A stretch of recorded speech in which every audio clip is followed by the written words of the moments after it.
pasang lagu.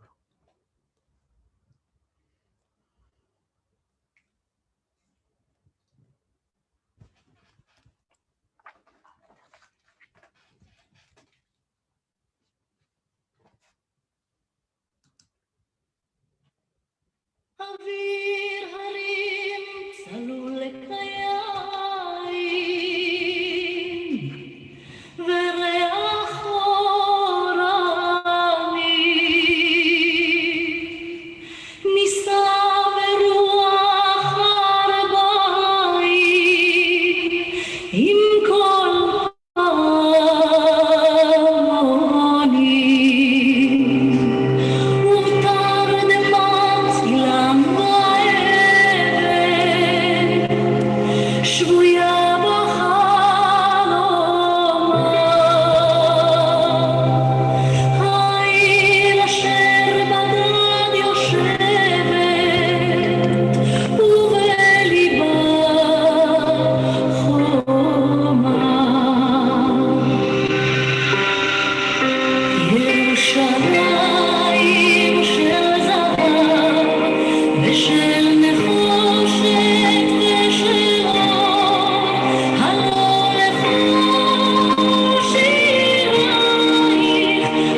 Maranatha, Tuhan Yesus segera datang.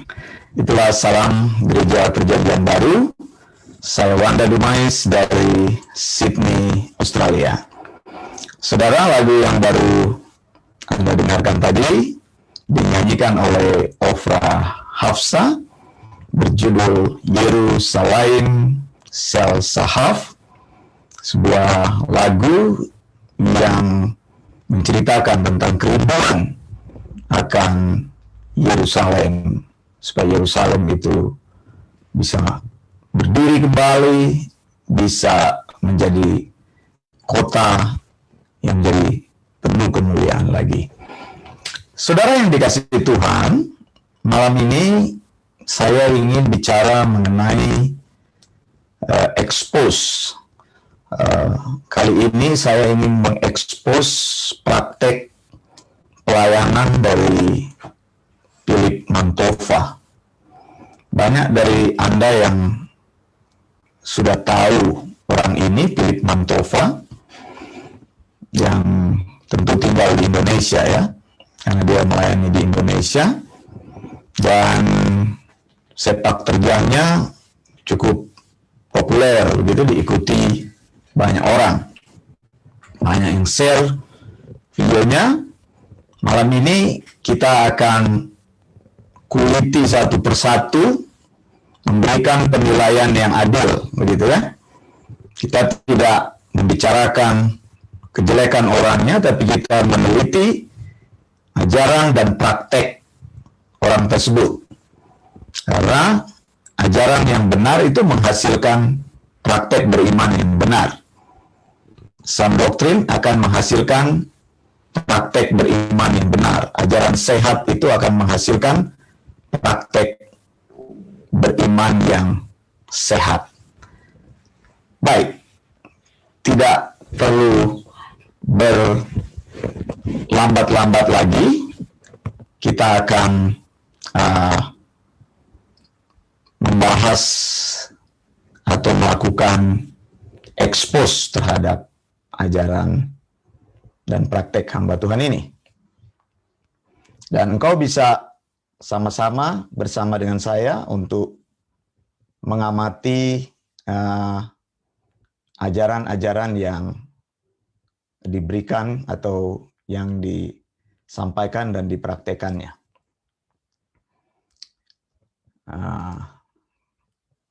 Kita lihat bersama-sama ya. Bisa berkomentar, bisa tuliskan. Kalau engkau tidak setuju juga nggak apa-apa. Engkau sampaikan alasannya, nanti kita bahas bersama-sama. Apapun kebutuhanmu, datang pada Tuhan sekarang, Roh Kudus akan mengalirimu. Oke. Satu kata-kata yang disampaikan Mantova di sini ya. Lihat ada suasana kebaktian yang semarak sekali. Dia katakan apapun kebutuhanmu, Roh Kudus akan mengalirimu. Begitu. Ini sebenarnya sebuah pengalihan isu, begitu. Saya tidak tahu orang ini mengerti tentang pelayanan Roh Kudus atau tidak, gitu. Kebutuhan kita akan dipenuhi oleh Tuhan. Tapi kelihatannya di sini dia sedang memberikan konsep yang baru, gitu ya. Saya nggak tahu apakah ini cara pelayanan dia. Kalau engkau perhatikan di layar yang saya share, orang-orang itu seperti saling mengaliri tenaga dalam begitu ya. Lihat mereka saling menaruh tangan satu sama lain begitu. Nah, nanti Anda akan lihat apa yang dikatakan selanjutnya. Dan melewatimu dari tangan teman sebelahmu. Nah, itu dia katakan kan di sini Roh Kudus katanya akan mengaliri engkau, melewati engkau dari tangan temanmu. Ini ajaran tidak pernah diperkenalkan oleh Alkitab, gitu. Begitu berbahaya sekali ajaran ini diajarkan oleh seorang hamba Tuhan yang dikenal secara publik mengajarkan Roh Kudus itu sebagai sebuah tenaga dalam. Ini teknik film kungfu gitu ya. Waktu saya masih di kampung, saya menonton film kungfu itu karena saya masih kecil, itu SMP. Di kampung itu ada bioskop kampung yang bayarnya 100 rupiah, orang bilang dulu 100 perak begitu ya, kalau Anda masih seumur saya, generasi saya tuh 100 rupiah, 100 perak sekali nonton, namanya film Yoko itu. Eh, apa judulnya itu? Demigods and Semi Devil kalau nggak salah itu. Pokoknya tentang Yoko dan siapa itu? Cho Yun Fat, Andy Lau dan Chu Ying Ling kalau nggak salah ya. Saya sendiri terhipnotis dengan dua pemain ini gitu ya. Jadi Yoko dan bibinya begitu. Nah itu kalau mereka, jadi film-film silat itu zaman dulu itu, kalau mereka berantem begitu, biasanya nanti ada tenaga dalam begitu dari mana? Diserang pakai tenaga dalam gitu. Nanti dikeluarkan, nanti di TV saudara lihat itu ada sinar mengalir begitu. Jadi musuh bisa dihajar tanpa menyentuh musuh. Jadi tenaga dalam itu sebuah senjata gitu yang dikeluarkan untuk menyerang lawan gitu, untuk memukul. Nah, cara penonton mengetahui itu tenaga dalam digambarkan di TV itu sebagai sebuah sinar gitu yang menyerang. Nah, nanti si Yoko ini pernah dia luka dalam begitu. Kena racun apa bagaimana. Terus kalau saya nggak salah begitu ya, lalu dia diobati oleh bibinya. Satu-satunya cara ilmu yang mengobati katanya mesti tenaga dalam tingkat tinggi, dan mereka berdua harus telanjang begitu di film itu. Nah ini saya lihat konsep yang diperkenalkan oleh Mantova ini, Roh Kudus ini dialirkan. Saudara, ini tidak pernah diajarkan oleh Alkitab. Roh Kudus ini adalah pribadi, bukan dialirkan. Bagaimana ini engkau mau mengalirkan Roh Kudus kepada orang lain? Roh Kudus itu bukan alat transfer. Pada waktu di Samaria juga terjadi. Ada Simon katakan, berikanlah kuasa itu kepada saya, supaya saya bisa mendoakan orang dan Roh Kudus turun. Lalu Petrus bilang, Petrus atau Paulus itu, kalau kita baca di dalam Kisah Para Rasul, binasalah engkau dengan uangmu itu, karena engkau mengira Roh Kudus itu bisa diperjualbelikan. Roh Kudus itu adalah pribadi Allah. Di sini kesalahan-kesalahan fatal orang dalam memahami Tritunggal, saudara. Hati-hati. Mantova ini tidak mengerti prinsip ini. Nah, orang yang mengikuti pelayanannya ya itu, mereka cuma ikut-ikut aja, tidak mengerti. Saudara, siap-siap, dia bilang tadi. Terimalah sekarang, Roh Kudus akan dialiri dari temanmu yang satu, dari tangan yang satu mengalir ke lain. Dengar lagi ya. Tanganmu ke lenganmu, naik ke kepalamu, Nah itu. ke kaki. Nah itu, dari tangan katanya, naik ke lengan, naik ke kaki. Ini ajaran apa? Ajaran kungfu, saudara. Ya, ini ajaran legenda-legenda ini. Ini tidak dikenal di dalam Alkitab. Ini ajaran dongeng-dongeng. Diajarkan oleh agama-agama palsu ini. Tenaga dalam, mengejar tenaga dalam itu ada di kungfu-kungfu. Coba di orang yang mempelajari ilmu bela diri yang sudah lama, itu teknik tenaga dalam. Tapi tenaga dalam yang diajarkan ini semacam engkau itu punya kekuatan lalu engkau transfer kepada, misalnya saya kepada istri saya taruh tangan kepada istri saya, lalu semacam ada keluar satu kuasa dalam kita. Ini jangan menjadi Tuhan. Kita ini adalah manusia biasa. Dan bukan seperti itu yang Tuhan mau. Kalau engkau mendoakan orang disuruh menumpangkan tangan, itu memberi kekuatan kepada orang itu, bukan mengalirkan kuasa. Jadi engkau rasa ada kuasa keluar dari orang itu, lalu engkau merasa engkau seperti orang yang berkuasa gitu. Jadi nanti setiap hari terbiasa begitu, melepaskan kuasa itu, kuasanya keluar gitu dari tanganmu. Ini nggak benar nih ajaran begini nih. Tapi diikutin banyak orang. Lihat. Yang saya rasakan di Taiwan 25 tahun yang lalu. Nah, dia pernah rasakan di Taiwan 25 tahun yang lalu. Begini, pantas aja. Apakah dia belajar kungfu di Taiwan? Saya nggak tahu. Dia mencoba, lihat. Anda lihat di dalam gambar ini, lihat. Sekarang konsep itu dipraktekkan, lihat. Lihat, orang itu dia ini menjadi subjek sekarang ini. Orang ini didewakan, lalu kuasa itu mengalir, kuasa itu dipas begitu kepada semua orang yang hadir. Anda bisa bayangkan ini teknik sugesti, tapi bukan saja lebih sugesti, mendewakan manusia. Jadi seolah-olah ini Roh Kudusnya cuma ada di Philip Mantova ini, lalu Roh Kudusnya ditularkan kepada orang yang di sebelah kiri dan kanan ini. Lihat. Ini dua orang bodoh-bodoh yang dibawanya ini meneruskan kepada orang bodoh yang lain. Lalu orang bodoh yang lain meneruskan kepada orang bodoh yang lain. Lalu yang lain itu mulai nangis-nangis. Begitu. Lihat. Anda lihat bagaimana penipuan di akhir zaman terjadi. Makanya kita harus mengekspos. Lihat ya. 20 tahun yang lalu katanya dia alami di Taiwan. Saya rasa ini teknik-teknik yang tadi saya sudah sebutkan tadi.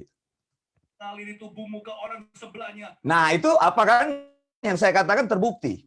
Mengaliri katanya tubuhmu kepada dari orang ke sebelah, dari tubuhmu kepada orang sebelahmu. Maksudnya dari Mantova ini mengalir kepada orang-orang yang di sebelahnya. Jadi mulai terjadi. Kuasa apa yang mengalir? Begitu, tidak pernah Alkitab mengajarkan seperti itu. Roh Kudus itu adalah pribadi Allah, perlakukanlah dia dengan hormat. Dia adalah Allah kita yang menggantikan Yesus waktu Yesus hidup di bumi ini.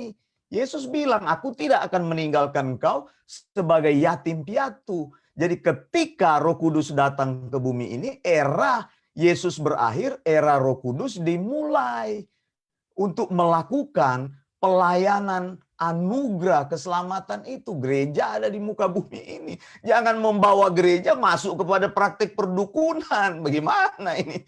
Itu orang-orang bukan dibawa mengenal Tuhan karena tidak pernah belajar kebenaran. Makanya saya bilang, ajaran yang palsu menghasilkan praktik beriman yang palsu. Lihat ya, dengarkan lagi. Sambil memenuhimu dan kemana dia mengalir, di situ dia akan menghidupkan. Nah itu, kemana dia mengalir? Sampai di mana Roh Kudus mengalir? Tentu saja cuma ada di orang-orang yang ada di situ kan. Kalau engkau tidak hadir di kebaktian situ, Roh Kudus tidak mengalir.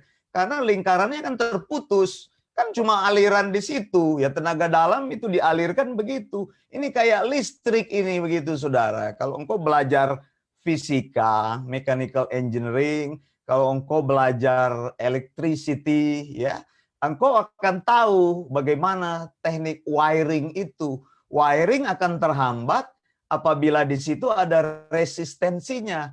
Begitu ya. Kalau engkau taruh resistor di situ, kalau ada sesuatu yang menghambat, ada air di situ dan sebagainya, maka wiring itu tidak akan mengalir, putus alirannya.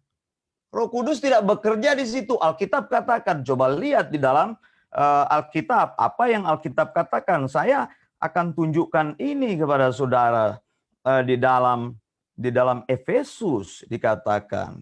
Ini ayat yang paling saya suka ini. Efesus 1 ayat, bukan paling saya suka, saya sering sekali sampaikan. Efesus 1, 13 sampai 14. Di dalam dia kamu juga karena kamu telah mendengar firman kebenaran, yaitu Injil keselamatan. Lihat, setiap orang yang mendengar Injil kebenaran, firman kebenaran, Injil keselamatan di dalam dia, ketika kamu percaya atau lahir baru, kamu dimeteraikan dengan Roh Kudus, bukan dialirkan oleh Roh Kudus. Kalau Roh Kudus itu dialirkan, dia keluar masuk.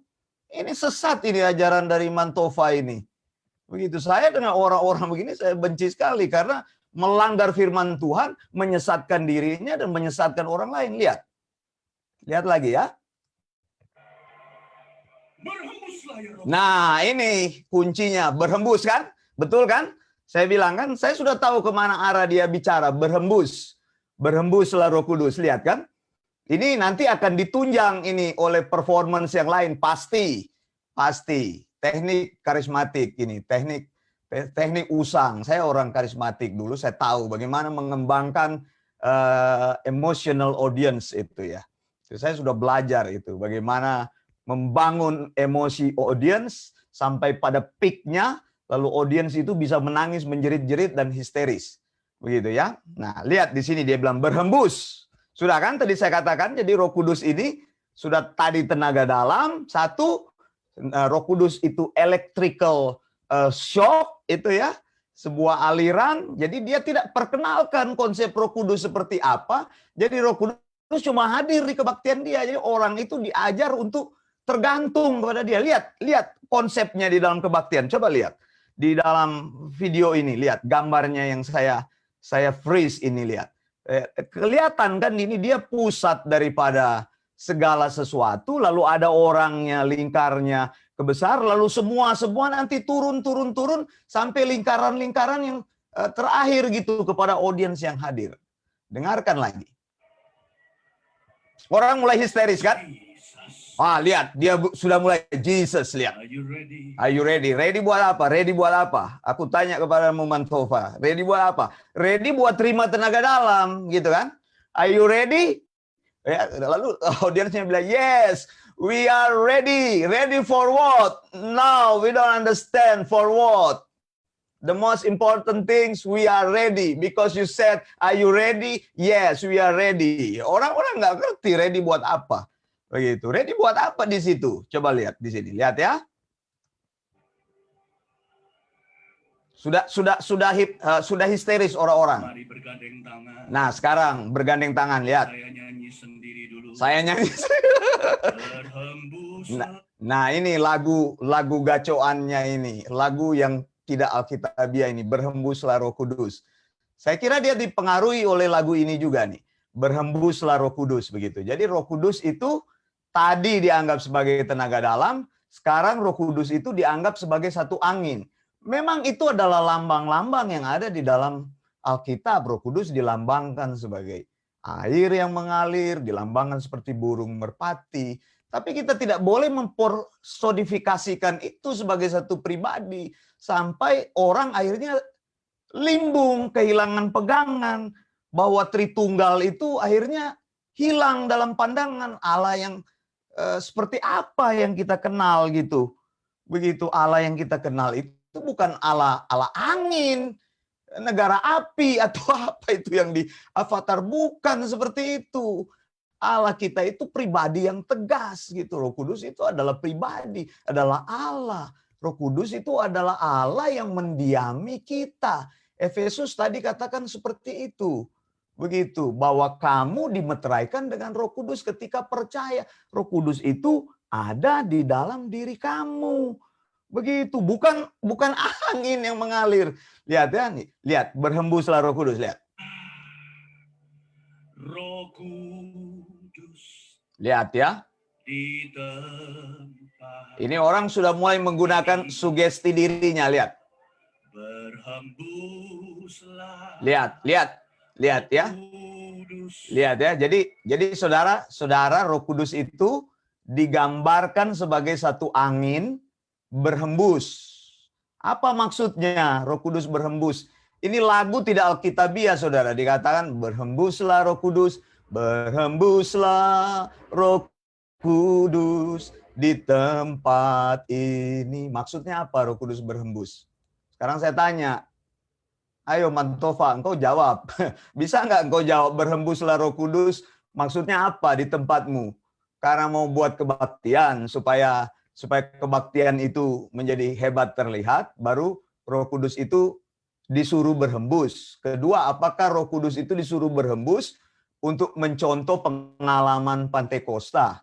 Pengalaman Pantekosta itu bukan seperti itu, Roh Kudus berhembus. Tidak juga seperti itu. Pada waktu Roh Kudus pertama kali turun, bukan seperti itu berhembusnya. Lihat lagunya ya. Kemudian berhembuslah Roh Kudus dengan kuasa-Mu. Kemudian lagunya bilang apa lagi? Pulihkanlah gerejamu di akhir zaman. Apa maksudnya? Apa yang mau dipulihkan dari gerejanya? Seharusnya dia bertanya. Yang dipulihkan itu pengajaran. Pengajaran yang sesat itu harus tahirkan dengan pengajaran yang baik di dalam gereja. Karena jemaat itu hanya diajarkan dengan ajaran-ajaran yang nonsens seperti ini. Begitu, kita jangan menyuruh Roh Kudus untuk pulihkan. Kita yang berubah. Begitu. Begitu. Roh Kudus tidak akan melakukan apa-apa teknik teatrikal. Ini teknik teatrikal, lihat. Dia bilang, "Saya sendiri dulu yang nyanyi." Sampai dia nyanyi sendiri. "Saya sendiri dulu yang nyanyi." Lalu mulai menggunakan karisma begitu ya. Ini tipikal Pantekosta, karismatik. Saudara, hati-hati. Di dalam kebaktian saya sudah meneliti. Misalnya penyembuhan-penyembuhan yang dilakukan oleh Amy Semple McPherson, kemudian lalu muridnya Catherine Kuhlman, lalu katanya Catherine Kuhlman mewarisi penyembuhannya kepada Benny Hinn. Saudara tahu kan Benny Hinn ini kan si penyembuh yang banyak sekali kasus. Catherine Kuhlman juga banyak sekali kasus. Nah, Benny Hinn katakan dia sudah bertobat dan sebagainya, tapi menurut saya pertobatannya pertobatan yang tidak benar begitu. Masih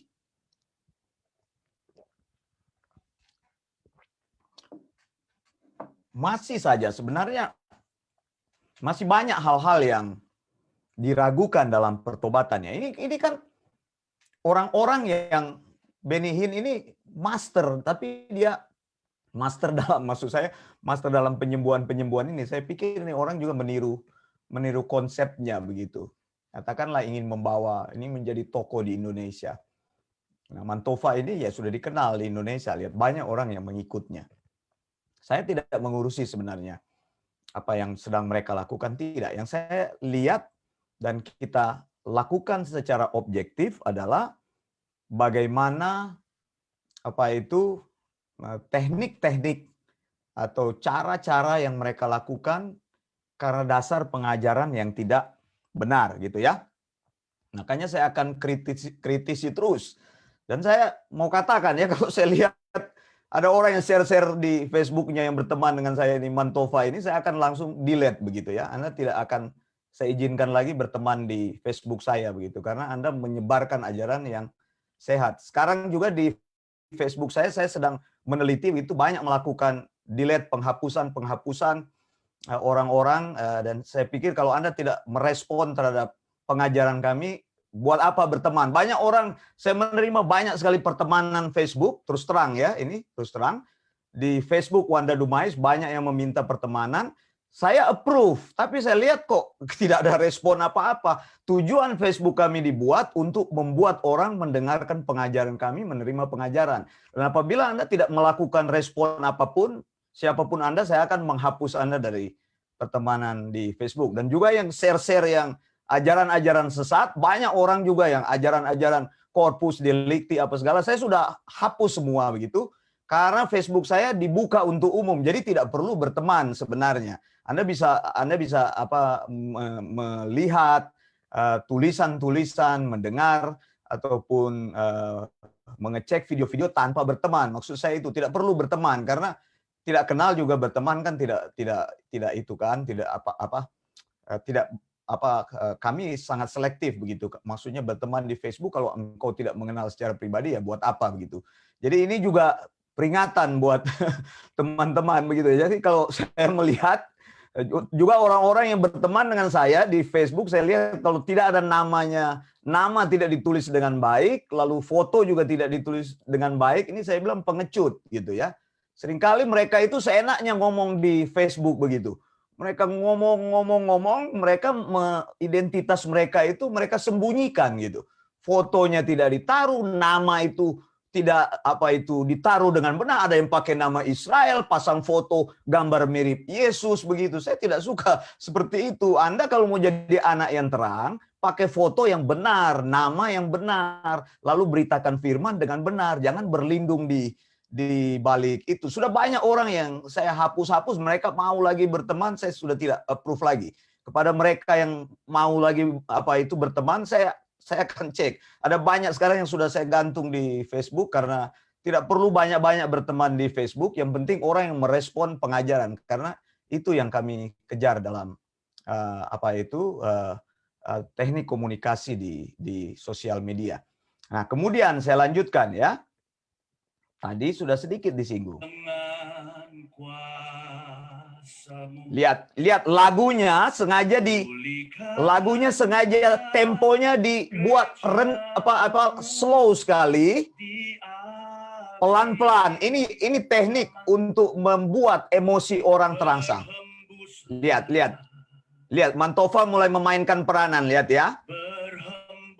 Anda lihat nanti dia. Sesi berikutnya. Lihat ya.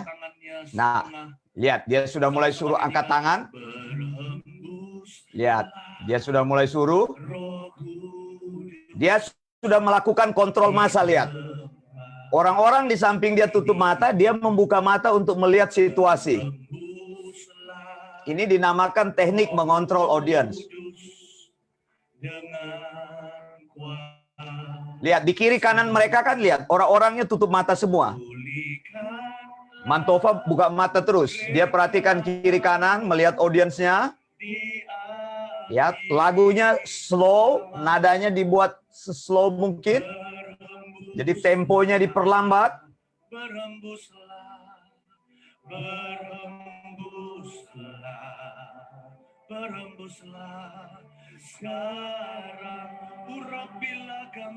Nah, saudara lihat bagian ini, urapilah kami. Ini sebenarnya juga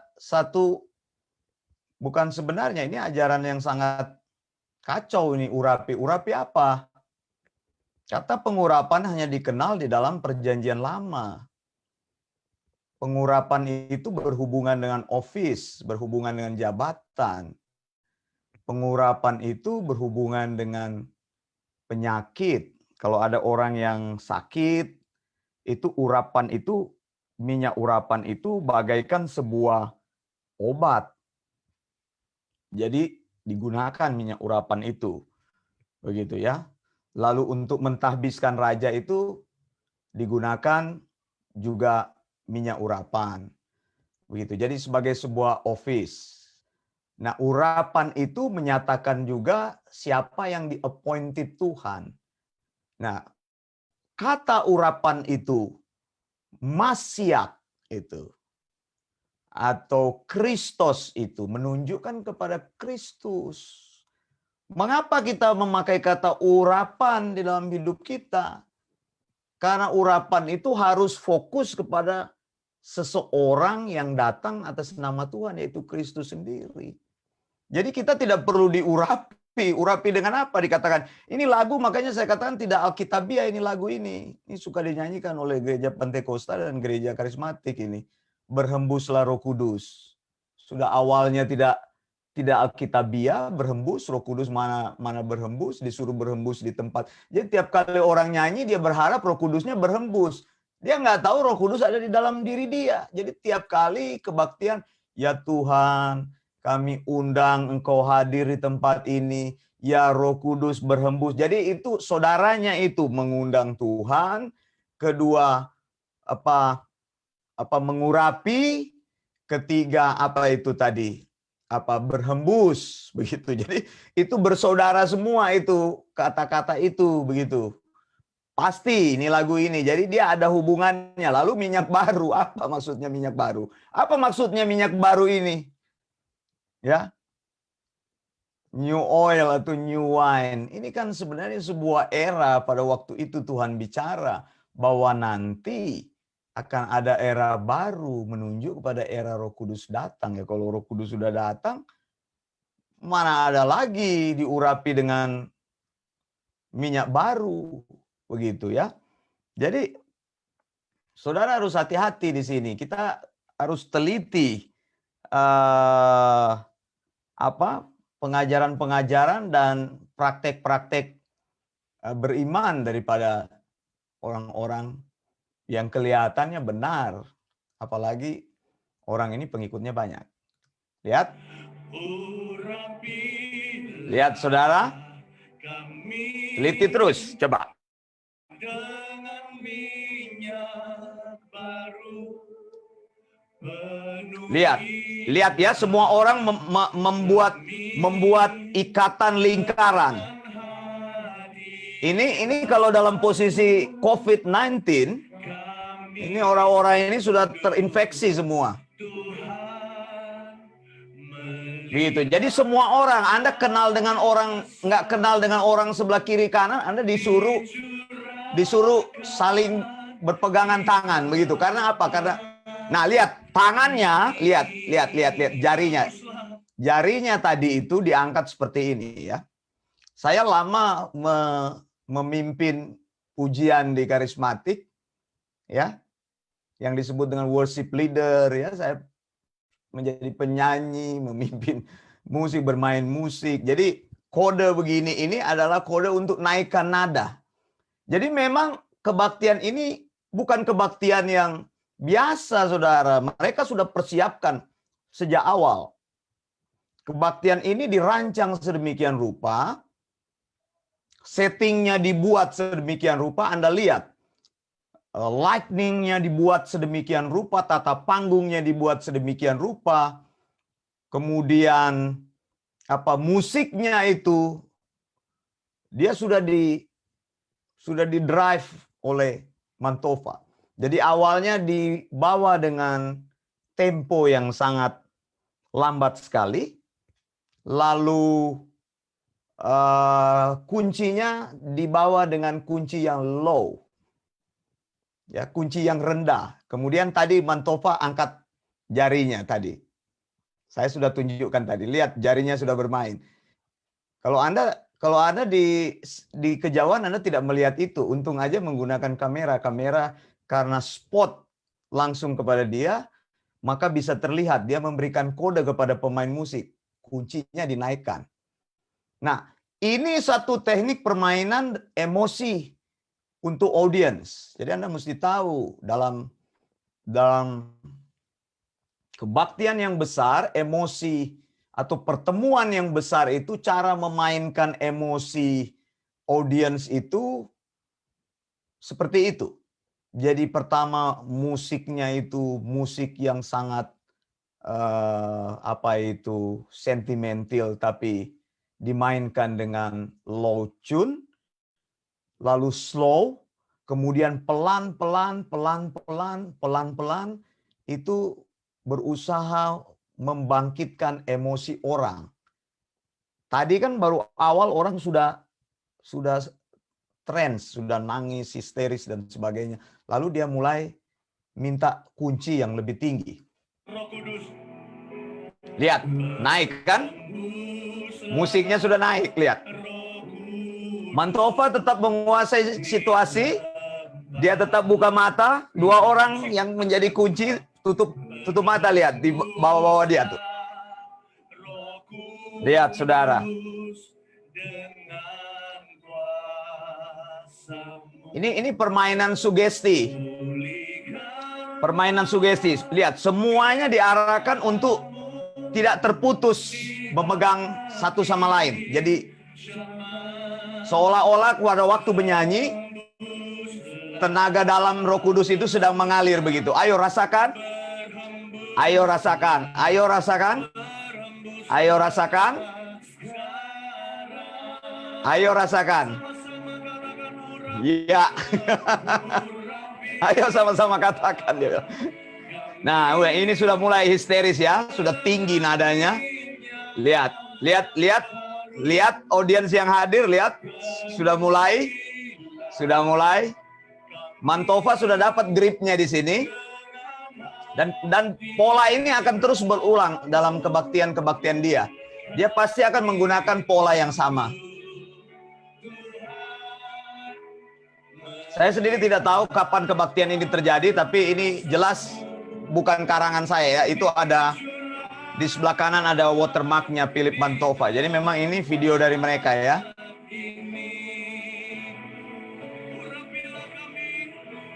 Lihat musiknya mulai memainkan peranan sekarang. Sekarang lebih lengkap lagi. Tadi piano, Sekarang mulai accompany, bass mulai masuk. Lihat. Dan drumnya mulai masuk sekarang. Kemudian dia serahkan kepada pemimpin pujiannya, lihat. Oke. Mantova sudah mulai lihat situasi. Lihat betapa mudahnya sebenarnya perasaan atau emosi orang dipermainkan. Ya, ini kalau orang bodoh-bodoh tidak tahu firman Tuhan, gampang sekali ditipu, saudara. Lihat. Lihat.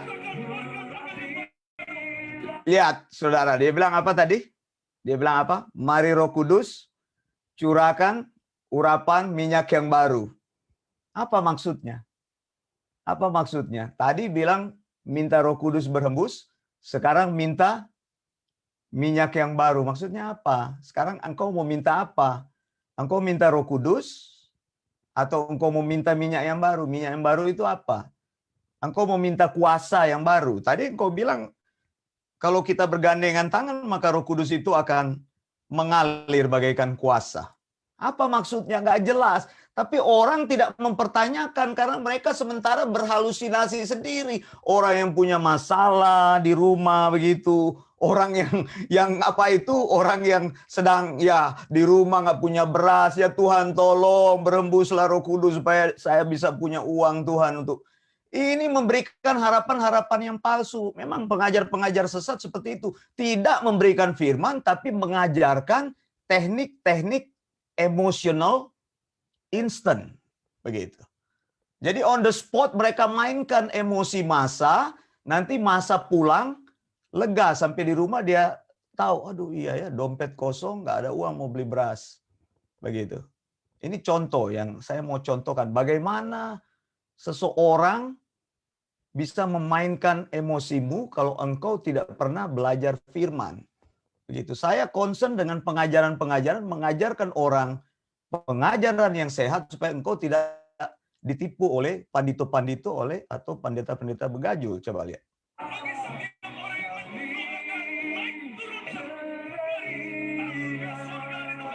Nah, saudara. Naik tangga sorga katanya. Nah, ini sama dengan Pariaji ini. Tangga sorga apa, Mantova? Bagaimana caranya engkau naik ke sorga? Engkau sudah pernah pulang balik berarti ke sorga ya? Coba tanya kepada dia. Lihat. Apakah jemaat pernah mempertanyakan ketika dia menyampaikan ini? Karena dalam suasana riuh rendah orang tidak pernah mempertanyakan. Pertanyaan ini akan timbul ketika kita mulai menguliti satu persatu. Tadi dia katakan akan naik turun dalam tangga katanya untuk ke surga. Jadi ada semacam pintu. Belum ada manusia yang pergi ke surga selain Yesus. Yohanes 3 ayat 13. Saya sudah menulis di Bible Independent Church Group, baca di situ. Karena pada waktu kelas hari Jumat, kelas kami hari Jumat, saya mendapat pertanyaan dari seorang bapak. Saya bilang, Pak, saya sudah tulis itu. Kelas hari Jumat itu eksegesis kitab Wahyu. Memang dia bertanya itu karena memang saya ada sampaikan pengajaran lalu terkait dengan hal tersebut. Nah, hari ini saya sudah posting itu mengenai posisi Elia dan Henok. Sebenarnya ada di mana mereka? Kalau engkau baca sambil lalu Alkitab, engkau pikir mereka sudah ada di surga. Belum. Bagaimana ada di surga? Mereka belum dibangkitkan. Orang yang belum dibangkitkan belum bisa ada di surga. Semua orang yang belum dibangkitkan tempatnya ada di intermediate state, tempat penantian sementara. Jangan berpikir saudaramu, kekasihmu, atau siapapun yang kau kasihi yang sudah meninggal saat ini sudah ada di surga. Belum. Belum. Loh kenapa Pak Wanda belum? Ya belum. Karena mereka belum menerima tubuh kemuliaan, tubuh kebangkitan. Roh dan jiwa itu tidak bisa menghampiri tahta Allah atau berada di surga sebelum menerima tubuh kemuliaan. Dan itu sudah dibuktikan oleh Yesus. Makanya Paulus bilang Yesus adalah buah sulung, first fruit. Gitu, orang yang dibangkitkan. Kemudian sesudah itu yang kedua nanti gereja. Kapan terjadi? Saat rapture. Nah, ini orang bicara bolak-balik ke surga, ada tangganya katanya. Bagaimana manusia yang belum mati bisa pergi ke surga? Ini kan sudah dialami, sudah disaksikan berkali-kali oleh Pariyaji. Tanya kepada Pariyaji, kalau sudah ke surga, kenapa pulang lagi ke bumi? Surga itu tempat yang indah sekali. Orang pasti. Ya saya kalau sudah mengendarai, saya biasa mengendarai Mercedes-Benz, saya nggak mau lagi pakai mobil yang dibawa itu gitu. Misalnya contoh. Begitu ya. Atau saudara biasa tinggal di rumah yang besar, nanti disuruh tinggal di rumah yang lebih kecil, saudara pasti nggak mau. Ini lumrah sekali. Kalau sudah pergi ke surga, ngapain lagi mau tinggal di bumi? Ya, tinggal aja, tapi buktinya masih cinta bumi. Makanya mau bolak-balik. Ini orang kok ada istimewanya apa engkau di hadapan Tuhan sehingga Tuhan panggil engkau bolak-balik. Semua manusia berdosa, tidak ada manusia yang dibedakan Tuhan. Cuma Yesus Kristus, satu-satunya manusia yang ada di surga saat ini. Allah manusia dia makanya. Begitu, hypostatic union. Gitu. Jadi dia tidak berdosa dan dia yang sekarang mewakili manusia di surga. Belum ada manusia di surga gitu. Ya, lihat sekarang lagi ya.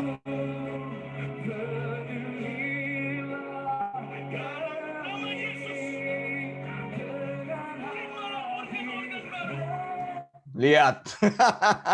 Dalam nama Yesus, terimalah organ-organ baru. Organ apa, Mantova? Kamu bisa memberikan jaminan.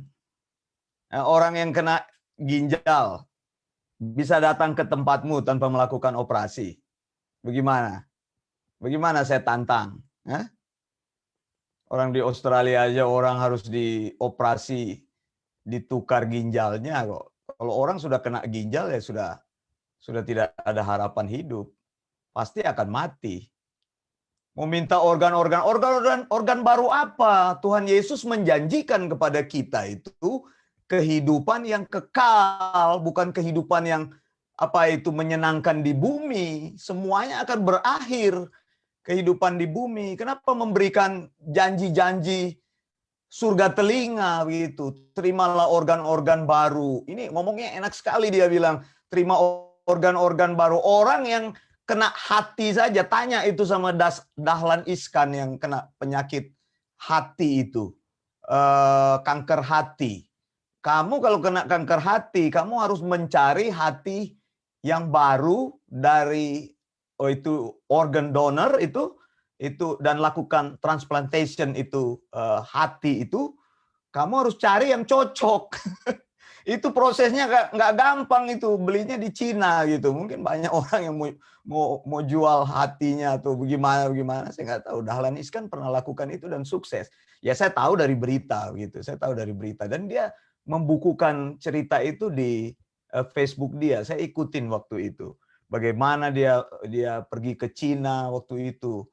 Mukanya sampai jadi hitam begitu kan karena memang hatinya sudah tidak berfungsi. Dan satu-satunya cara menyelamatkan hidupnya, hatinya itu harus dicangkok. Begitu. Organ baru apa? Kok enak sekali ngomong terimalah organ-organ baru. Ini orang ngomongnya asal ngomong, memberikan janji. Yesus saja nggak pernah beritakan begitu. Baca di dalam Alkitab, Yesus tidak pernah menjanjikan organ-organ yang baru kepada orang. Sekarang Tuhan berikanlah organ baru, datangkanlah jantung yang baru, datangkanlah ginjal yang baru. Tanya kepada orang yang kehilangan suami, kehilangan istri, kehilangan semua saudara mereka. Oh, itu orang-orang setia, orang-orang yang takut Tuhan, rajin berdoa, rajin memberi, rajin kasih persepuluhan. Mungkin kepadamu Mantova dan akhirnya meninggal juga. Doamu tidak dijawab Tuhan. Jadi engkau jangan membual di depan jemaat begitu. Ini ajaran begini harus dikritisi ini. Begitu. Jadi memang ini menurut saya ajaran gila ini. Begitu. Saya tidak mengkritisi orangnya ya, saya tidak mengenal orangnya. Saya mengkritisi ajarannya dari apa yang kita nonton di video ini.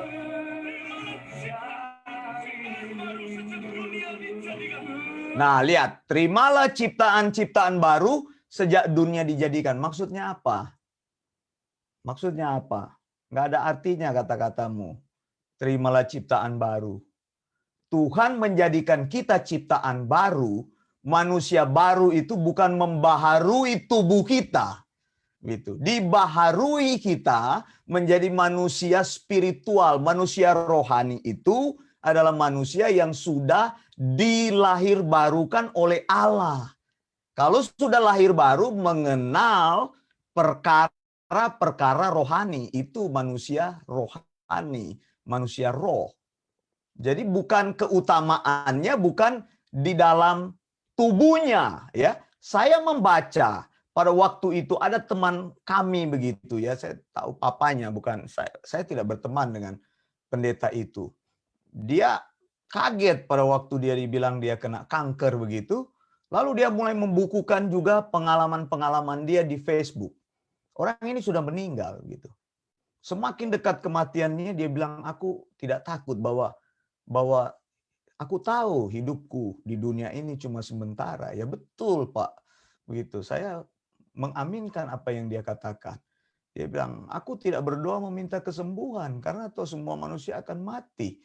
Tapi aku berdoa kepada Tuhan supaya aku tetap teguh melakukan panggilan pelayananku. Begitu. Istrinya seorang dokter. Anda bisa bayangkan, istrinya seorang dokter, suaminya seorang pendeta kena kanker, dia mungkin sudah melakukan saran yang terbaik untuk suaminya. Dan mereka masih di Facebook saya baca ingin merencanakan perjalanan satu kali lagi mungkin ke Jepang atau kemana, sudah membuat rencana tapi rencana itu tinggal menjadi rencana saja, tidak pernah terjadi. Suaminya dipanggil Tuhan. Apakah orang itu orang yang tidak benar? Apakah orang itu doanya tidak dijawab Tuhan? Ciptaan baru apa? Engkau mau orang itu menjadi ciptaan baru? Dia sudah jadi ciptaan baru. Maksudnya bagaimana? Bagaimana Mantova? Tolong jelaskan gitu. Saya nggak ngerti pikiranmu gitu. Hah? Nah, dia yang melayang-layang. Lihat, kembali lagi konsepnya kan. Akhirnya konsep Roh Kudus melayang-layang. Ini konsep kuntilanak ini namanya. Ini bukan konsep Roh Kudus. Yang melayang-layang itu kuntilanak. Kenapa saya bilang kuntilanak? Ya nonton di YouTube. Orang Indonesia kan percaya kuntilanak. Kuntilanak itu melayang-layang gitu. Cuma ada bajunya dia melayang, nemplok di pohon gitu. Kelihatan putih. Masa Roh Kudus melayang-layang? Di Perjanjian Lama memang digambarkan Roh Kudus itu melayang-layang. Karena belum ada konsep Roh Kudus yang mendiami sebagai pribadi. Begitu. Jadi orang terpengaruh. Ini mereka pulang dari kebaktian ini, mereka berpikir karena sudah dialiri tangan, lihat kan Mantova ini jadi pusat perhatian. Lalu kerucu-kerucunya ini dua ini pegang tangannya, diteruskan sama kerucu-kerucunya yang lain. Terus sampai tadi kita nonton berpegangan tangan semua. Nanti orang yang ada di situ merasa mereka menerima kuasa dari Mantova. Nah Mantova ini yang disembah sebagai Tuhan. Jadi bukan Tuhan. Nah siapa yang kau beritakan Mantova? Tuhan atau dirimu? Engkau bisa menjawabnya sendiri.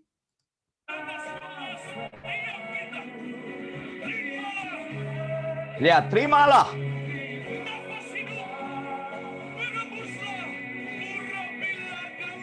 Apa lagi? Urapi lagi kan? Kata-katanya cuma mengulang-ulang, kata-kata kosong.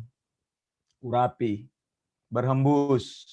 Cuma itu kan? Memang ini topik yang akan selalu diulang-ulang. Tidak ada kata-kata yang bermanfaat. Lihat, tapi dia tetap jaga performanya dia. Dia tahu mengendalikan massa. Jadi dia tidak terhisap kepada emosi massa. Lihat, massanya sudah histeris, lihat kan, lihat. Dia tetap tenang, lihat. Pintar ini orang. Saya tahu teknik begini. Jadi Anda harus, kalau Anda mau jadi seperti dia, Anda harus pintar begini. Lihat, yang kiri kanannya sudah nangis kan, lihat tuh, nangis. Dia tenang. Dia buka mata. Dia lihat audiensnya. Kiri kanannya bisa jadi nanti kiri kanannya jatuh ini. Lihat, sudah nangis kan? Sudah nangis.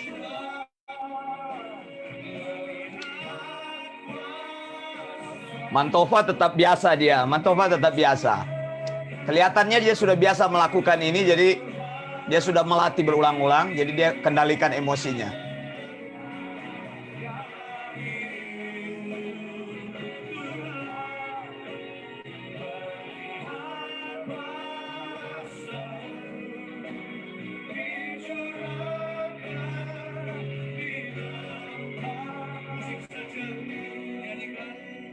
Jangan terputus tangan dia. Nah, lihat, jangan terputus tangan. Beri bocoran apa yang Roh Kudus sedang lakukan di antara kita. Lah, lihat bocorannya apa?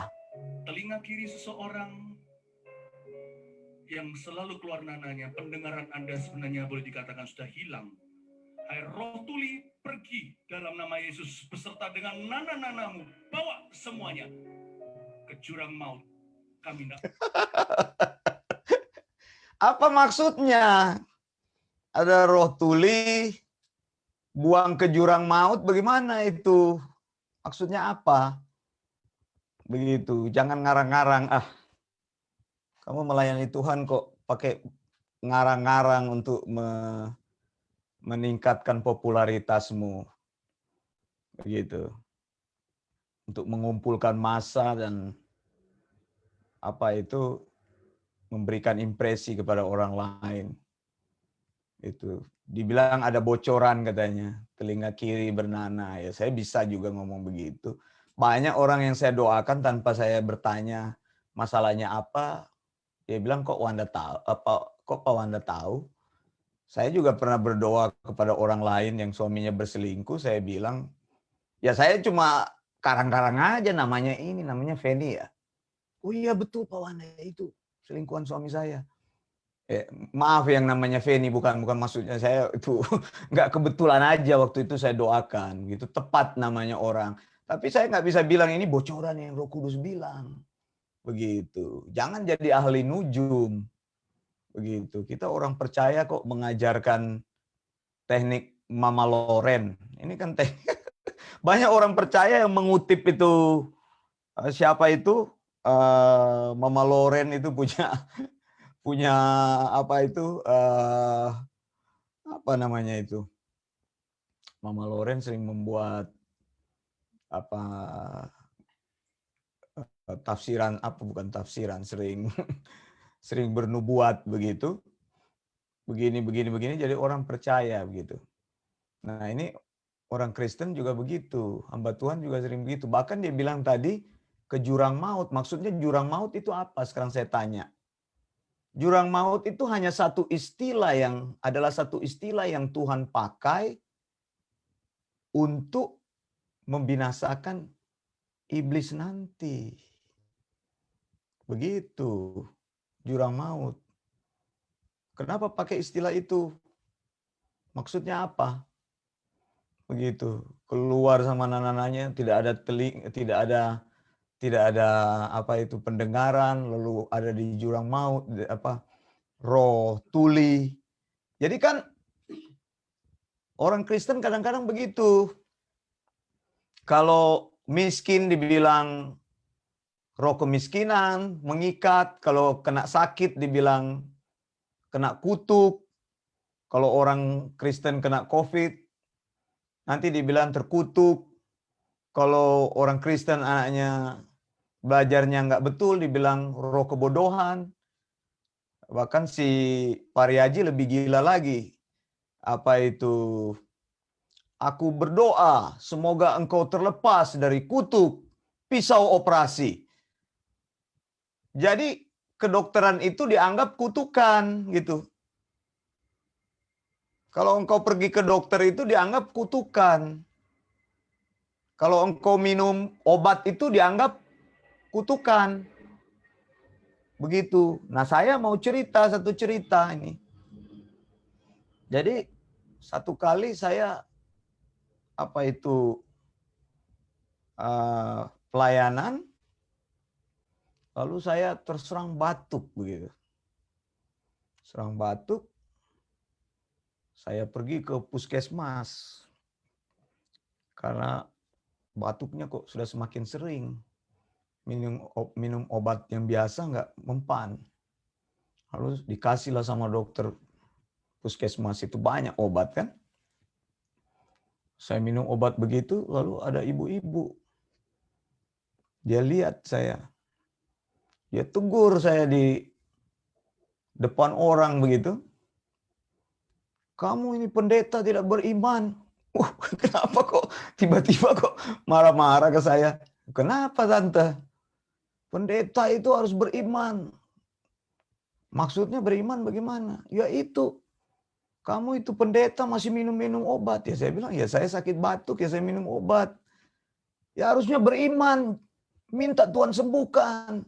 Jangan kasih tunjuk ke jemaat bahwa engkau pendeta kurang iman. Oh begitu. Baiklah saya bilang. Nggak apa-apa saya bilang. Saya diam gitu. Saya bilang, tunggu saat yang tepat. Saya bilang, nanti pasti ada saat yang tepat. Lalu, tiba saat yang tepat. Waktu itu saya tidak konfront dia, saya kasihan, biar aja lah. Saya lihat dia lagi nonton. Dia hobinya nonton sinetron. Nonton di TV dia, nonton sinetron.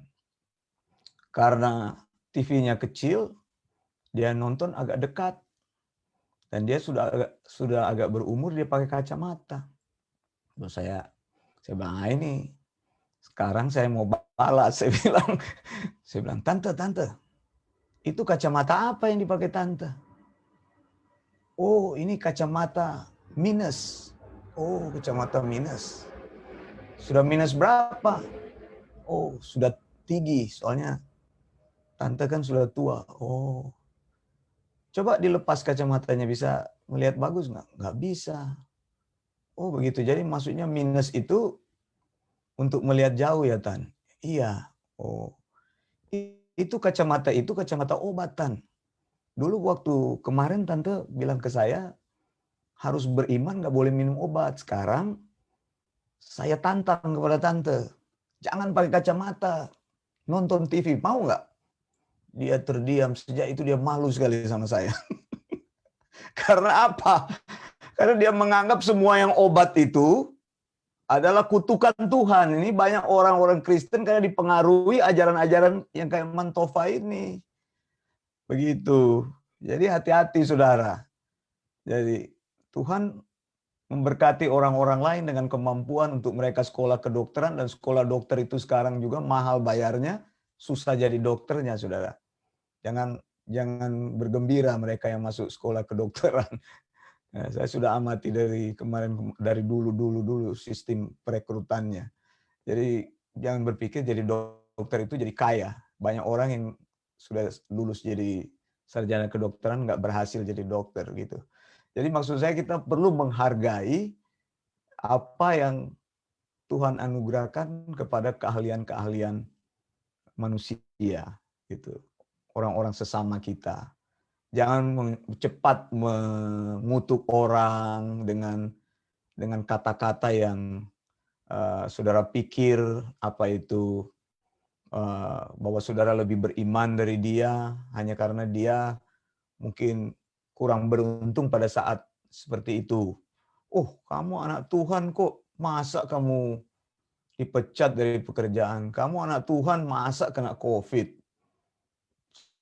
Seharusnya anak Tuhan itu selalu diberkati Tuhan. Kamu anak Tuhan itu masa ada bodoh, harus ditengking kebodohanmu. Orang yang bodoh itu memang harus belajar begitu. Untuk mengobati kebodohannya itu harus belajar. Nah, saudara, saya sebenarnya akan membahas lagi, ini video 34 menit saudara ya sebenarnya ya. Kita kekurangan waktu untuk membahas video ini sampai tuntas. Jadi saya sampaikan dulu apa maksudnya, sudahi dulu sampai di sini pembahasannya. Nanti kita akan bahas lagi dalam kesempatan-kesempatan yang berikut begitu ya. Video ini masih ada dan kita akan sambung lagi. Tapi saya tunjukkan tadi beberapa hal bahwa inilah yang sedang terjadi di dalam dunia kekristenan. Kekristenan yang manja, kekristenan yang dibawa kepada apa itu tujuan yang sebenarnya sudah menjauh sekali dari kehendak Allah. Kalau tanya kepada orang-orang yang menjadi percaya, coba orang-orang kadang-kadang tuh impact, dia bilang impact, impacting generation. Wah, keren-keren dia punya, next level. Dia punya tema-tema keren-keren. Ajarannya memble begitu. Makanya kalau mau jadi hamba Tuhan tuh belajar begitu ya. Belajar yang benar gitu. Jangan cuma mau label nama pastor gitu. Kalau udah nama pastor sudah senang dipanggil pastor, sudah senang, tapi otakmu kosong, tidak mau belajar, ajaranmu memble, tidak pernah mengajarkan kebenaran kepada jemaat. Engkau sendiri bodoh, jemaatmu bodoh, dua-dua membodohi orang lain. Jadi orang bodoh mengajar kepada orang bodoh ini mewarnai dunia lain, membuat orang dibodohin begitu. Nah, ini yang berlaku sekarang. Nah, kita akan memberantas hal tersebut. Itu saya bertekad untuk berdiri atas kebenaran Tuhan, mengajar orang untuk berdiri di atas sound doctrine, begitu. Jadi orang menerima pengajaran yang benar, memegang pengajaran yang benar itu memuridkan orang lain untuk bersama-sama berpegang pada pengajaran yang benar. Itu sound doctrine itu yang saya tulis-tulis ada di atas itu bukan miliknya Wanda Dumais, bukan. Sound doctrine itu miliknya Yesus. Didaskalia higiainose. Artinya pengajaran yang sehat. Didaskalia higiainose dari kata higienis. Higienis itu sehat, tanpa kuman, tanpa error, tanpa kesalahan, tanpa cacat, tanpa apa itu semua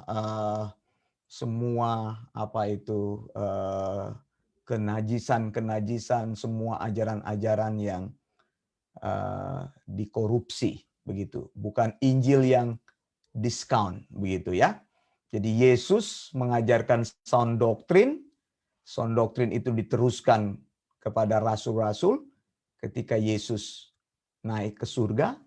Lalu rasul-rasul itu mengajarkan kepada murid-murid yang lain. Nah, jangan terputus.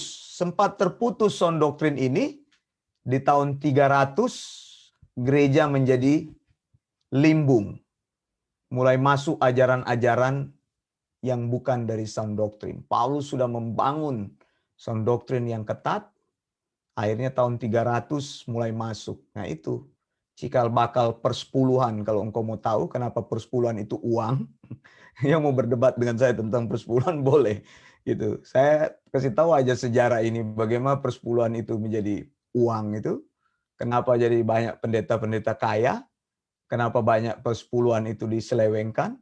Karena uang ditarik dari jemaat, hamba Tuhannya hidup mewah-mewah, jemaatnya dimiskinkan, tidak diajar secara benar, secara iman, juga uangnya dikuras habis-habisan begitu kan. Itu dimulai dari tahun 300. Lalu dilembagakan tahun 800. Itu cuma contoh saja. Kebetulan saya ambil contoh persepuluhan. Masih banyak lagi ajaran tentang patung-patung. Jadi mulai menyimpang. Lalu penyimpangannya makin lama makin lebar. Begitu ya. Tahun 1000 gereja terpecah dua. Gereja barat dan gereja timur. Ya. Kemudian masuklah pada reformasi. Ini kalau mau cerita lagi jadi panjang. Ini kita belajar nanti di sejarah gereja. Baru reformasi menghasilkan gereja-gereja. Kemudian dari gereja-gereja ini ya muncul aliran-aliran. Nah itu ajaran-ajaran yang aneh-aneh muncul karena mereka berlindung di satu gereja yang mereka tidak ketat di dalam ajarannya. Begitu. Baik, saudara. Saya Wanda Dumais dari Sydney, Australia. Kalau engkau masih ada pertanyaan dan coba saya lihat dulu sebentar, apakah ada yang bertanya di sini? Eh, ya, enggak sih ya, enggak, prinsipnya enggak ada yang bertanya, ada yang memberikan. Iya, Mama Loren betul sekali dari Pak Pendeta Jaluku meramal, betul, meramal. Nah, ini yang dilakukan oleh Mantova tadi, begitu. Jadi meramal. Nah, saya juga sering lakukan itu. Kalau mau doain orang, saya ingat aja ya. Kalau betul-betul ya, kalau salah ya salah. Kadang-kadang orang, kemarin juga saya doain yang di Amerika. Berapa kali, kok Pastor Wanda tahu yang mau didoain ini? Ya saya guessing aja gitu. Apakah saya dibisikkan Roh Kudus, dikasih bocoran kayak Mantova bilang tadi? Kan enggak. Begitu, bukan begitu kan? Begitu. Kemudian mana lagi? Koreksi nama Philip Mantova ya. Tadi saya tanya sama istri saya penulisan yang benar. Tadi ada di video sebenarnya ya, Pastor David Samuel dari Surabaya. Tadi Pastor Jaluku dari Bekasi. Bekasi mana? Bekasi, Jakarta. Bekasi sendiri ya, dulu Jakarta Timur ya, dari Bekasi. Nah, kemudian ada Mayor Sasmoko Hercahyo. Ini teman saya ini yang melayani di kaki bukit mana nih, saya lupa lagi nih. Pokoknya di Manado. Tapi anehnya banyak pengikutnya. Ya memang Pak, yang begini-begini banyak pengikutnya. Memang tidak aneh lagi karena Yesus bilang jalan lebar itu kan orang lebih senang mengikuti. Gitu. Jadi ya jangan terpengaruhlah dengan banyaknya pengikut. Kita sudah tidak aneh lagi. Memang sih secara natural kita pikir lah, kok sesat banyak pengikutnya. Kalau sesat mana mungkin orang ikut-ikut gitu. Kalau salah mana mungkin orang ikut-ikut. Ya itu kan buahnya gitu. Orang dulu berdebat dengan saya. Buahnya gitu. Buah apa? Saya bilang buah apel begitu. Katanya kalau kita ikut Tuhan katanya harus ada buahnya. Iya, buahnya apa? Buah itu dinilai oleh Tuhan, bukan buah yang dilihat secara jasmani.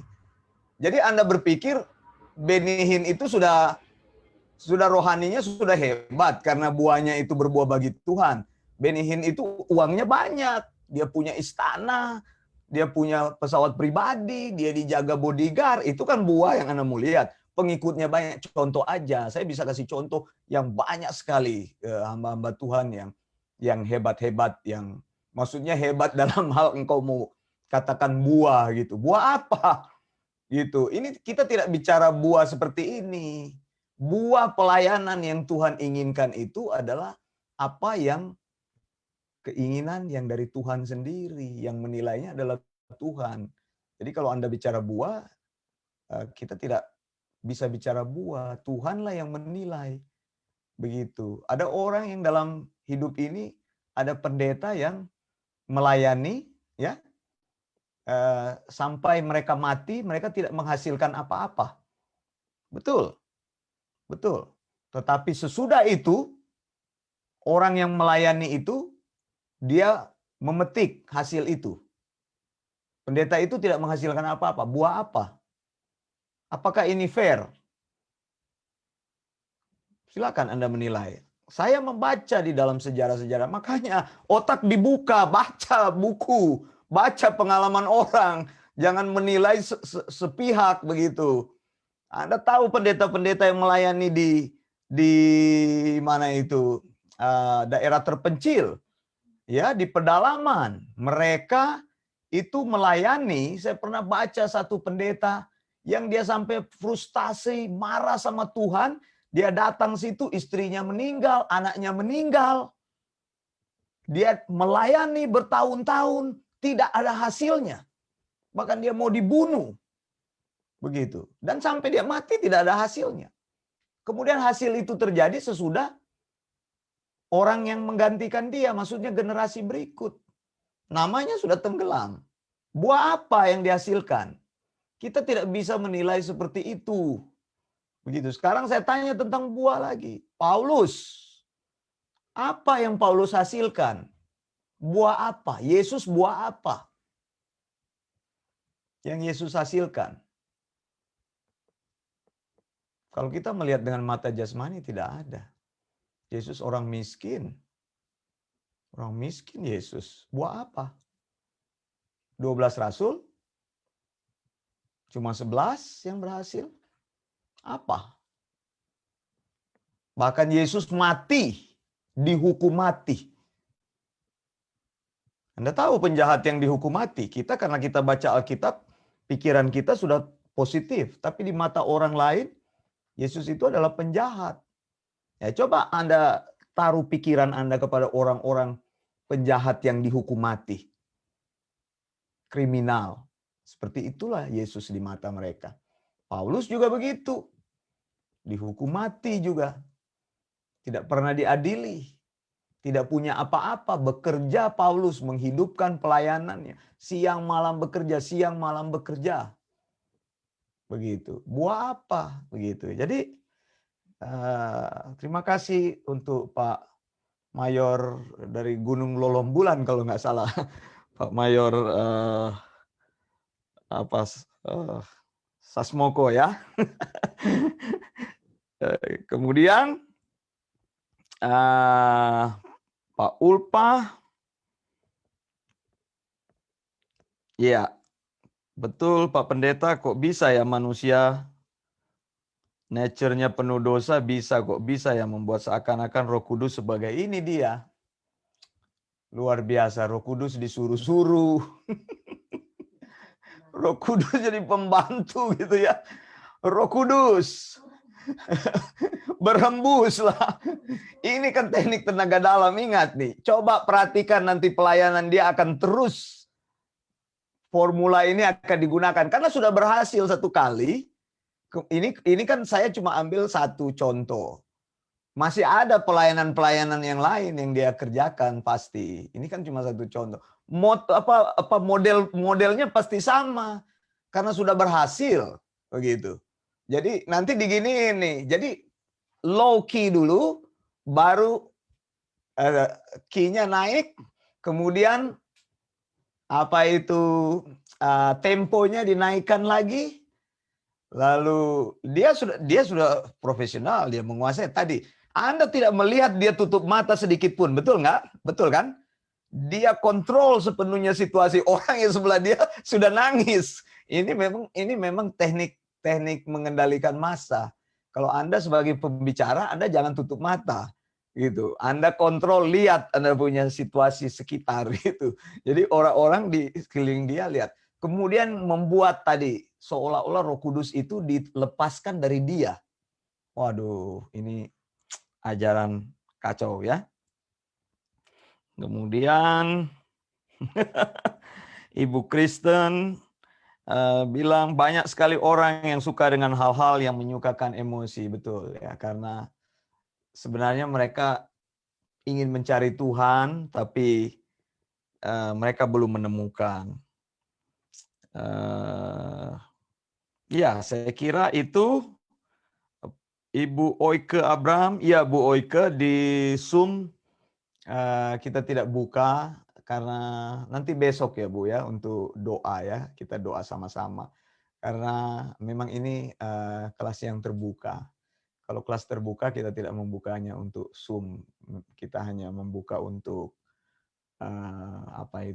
untuk audiens semua, jadi di publik, jadi bisa nonton di publik saja begitu ya. Mohon maaf Bu Oike, nanti besok dalam doa kita bersama-sama, kita berdoa bersama-sama. Soalnya kalau saya buka begini nanti kasihan, nanti saya tidak menyapa soalnya terus konsentrasi saya juga bisa terputus karena saya mengajarnya secara umum gitu. Ya, nanti kami posting terus untuk topik-topik yang akan kita buka secara publik. Baik, sekali lagi terima kasih untuk kebersamaan hari ini. Saya Wanda Dumais, nanti kita akan lanjutkan dalam kesempatan-kesempatan berikut. Pasti saya akan expose teknik-teknik dan doktrin-doktrin pelayanan yang miring-miring. Tunggu saja gilirannya siapa mereka, ya saya akan expose di sini. Sekali lagi, saya sampaikan salam Gereja Perjanjian Baru, Maranatha, Tuhan Yesus segera datang. Blessings dari Sydney. Bye.